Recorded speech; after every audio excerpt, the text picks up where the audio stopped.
খালেদা জিয়ার শারীরিক অবস্থা স্থিতিশীল। বিএনপি চেয়ারপারসন বেগম খালেদা জিয়ার শারীরিক অবস্থা স্থিতিশীল আছে।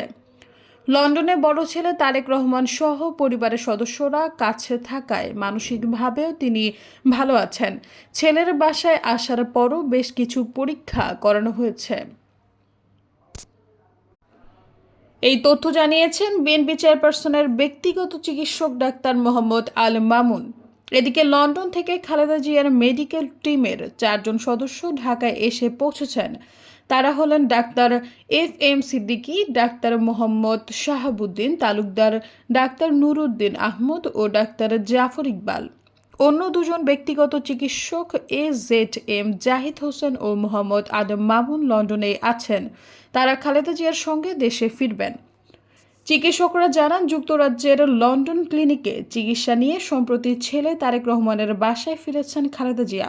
লন্ডন ক্লিনিকে তার লিভার প্রতিস্থাপন করা না গেলেও তার শারীরিক অবস্থা স্থিতিশীল।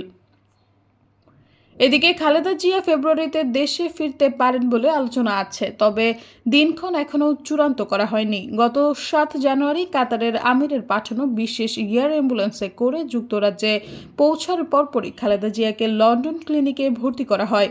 এরপর থেকে তিনি লিভার বিশেষজ্ঞ অধ্যাপক জন প্যাট্রিক কেনেডির নেতৃত্বে একটি মেডিকেল বোর্ডের তত্ত্বাবধানে হাসপাতালে চিকিৎসা নিচ্ছেন।